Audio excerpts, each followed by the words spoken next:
মশা নিধনে ভেষজ ধূপ তৈরির প্রক্রিয়া চলছে মথুরাপুরে। ৩৫ জন মহিলাকে এই প্রশিক্ষণ দেওয়া হচ্ছে।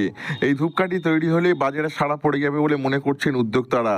এই ভেষজ ধূপকাঠি তৈরির জন্য প্রথমে মহিলাদের ধূপকাঠি তৈরির প্রশিক্ষণ দেওয়া হচ্ছে। এই কাজ শেখার পর শুরু হবে আসল কাজ।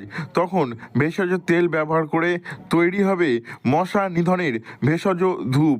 এরপর সেই ধূপ বাজারজাত করা হবে। আমরা 2 বছরের গাইডেন্স দেবো, আমরা 2 বছর এদের পিছনে লেগে থাকবো আমরা, যে কখন কি করছে, কিভাবে কি করছে সেগুলো আমরা দেখবো, এবং এদের যাবতীয় এদের যেসব দরকার সেগুলো আমরা সব কিছু প্রোভাইড করবো।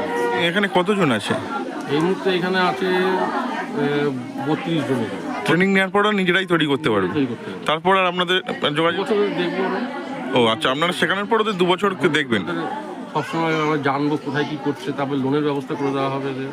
বাজারে মশা তাড়াতে যে সমস্ত ধূপ ব্যবহার করা হয় সেই ধূপে ক্ষতির সম্ভাবনা প্রবল। মহিলাদের প্যাকেজিং, মার্কেটিং সহ সমস্ত কিছু শেখানো হবে। 2 বছর ধরে ট্রেনাররা দেখাবেন সমস্ত কাজ। এ নিয়ে রাখি পুরকায়েত নামের এক মহিলা জানিয়েছেন, ভেষজ ধূপকাঠি তৈরি শিখে তাঁরা স্বাবলম্বী হবেন। সেই সঙ্গে তাঁরা ধূপকাঠিও তৈরি শিখেছেন। এই কাজ শেখার পর তাদের ধূপের কারখানা তৈরি করে দেওয়ার জন্য লোন দেওয়া হবে। সেই লোন নিয়ে সেখানে সমস্ত মহিলারা মিলে ধূপকাঠির কারখানা গড়বেন।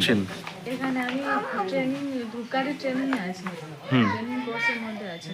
মানে কতজন মহিলা? আপনার মতন আরো অনেকে? 35 জন মহিলা আছে। সাদা ধূপকাঠি, ধুনো ধূপকাঠি, কালো ধূপকাঠি, বিভিন্ন রকমের ধূপকাঠির ট্রেনিং হচ্ছে। মোটামুটি শিখছেন ভালো? হ্যাঁ হ্যাঁ। এটা করে কি হবে, কি মনে হচ্ছে?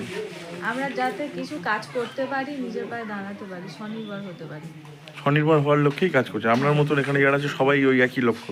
হ্যাঁ, সবাই শেখার জন্যই সবাই এসেছে। এ নিয়ে উদ্যোক্তারা জানিয়েছেন, এই ভেষজ ধূপকাঠি তৈরি হলে আমাদের দেশের ধূপকাঠি তৈরিতে বিভিন্ন কোম্পানিকে উৎসাহিত করা যেতে পারে। আর সেই সব ধূপকাঠি তৈরি করে লাভবান হবেন অনেক।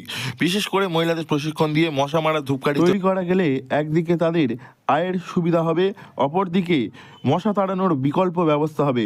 বর্তমানে বাজারে এমন ধূপকাঠি নেই বললেই চলে। তবে এই ধূপকাঠি তৈরি হলে আগামী দিনে সাধারণ মহিলারা উপকৃত হবেন। দক্ষিণ 24 পরগনা থেকে নবাব মল্লিকের রিপোর্ট, লোকাল 18 বাংলা।